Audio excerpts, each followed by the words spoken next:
Just got a call from your lolo and lola. Palalayasin na daw si Susie sa bahay. Papalayasin lang? Hindi ba nila ipapakulong? Anak, gusto nga ng daddy mo na idemanda. Pero sabi ko, wag na. Enough na yung mapapalaya siya sa bahay. Nay, ayoko umalis kayo. Dito na lang kayo. Na, pinapaalis na ako, hindi pwede. Hanggat di nila huli kung sino talaga may gawa niyan, hindi magbabago tingin nila sa akin, Karen. Pero Nay, mali sila, di ba? Oo. Alam ko yun. Pero anak, buha. Nakikitira lang tayo dito. Karapatan nila yun. Sino gusto nilang paalisin. Pero Nay... Masaya na ako. Basta magiging okay ka lang. Yung mga pangarap mo, makapag-aral sa maganda eskwela. Masaya na ako dun.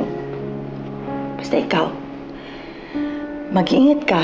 Lalo na kay Ruth, kasi pakiramdam ko, siya may pakadaan ng lahat. Baka sa susunod, ikaw nalasunin. Wala naman tayong pruweba na siya talaga yung gumawa nun eh. Besides, masistress lang tayo kung patatagalin pa. So mabuti na yung palayasin na lang. Ang importante, Carla, she will be out of our lives forever. Kaya nga ayoko kayong umalis. Hindi ko kaya mag-isa dito. Wala na kayo. Ano na mangyayari sa akin?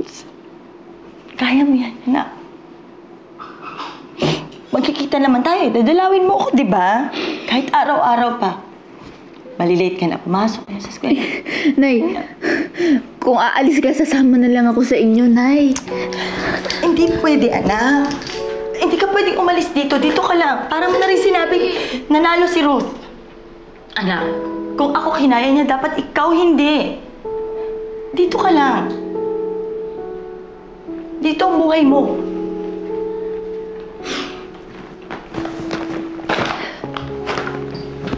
Dito may pag-asa ka pang umasenso. Anak, pag umasenso ka, parang umasenso na rin ako noon. Di ba, winner? Masaya. Nay naman eh. Kaba? Huwag na makulit. Sumunod ka sa akin. Sige na. Ayos mo na yung sarili mo. Gawin mo para sa akin. Para sa akin. Sige na.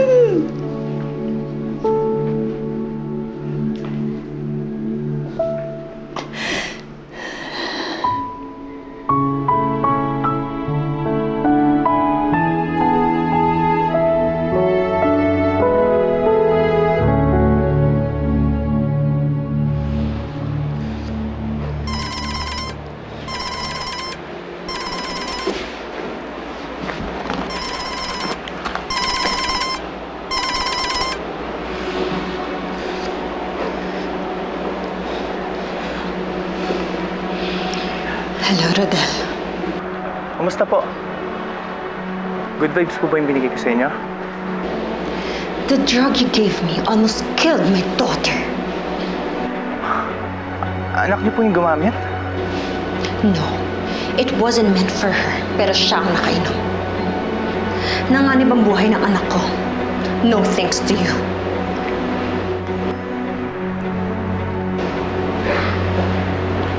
Sa'yo galing yung drugs, Ma? Ikaw yung muntik na makapatay sa akin?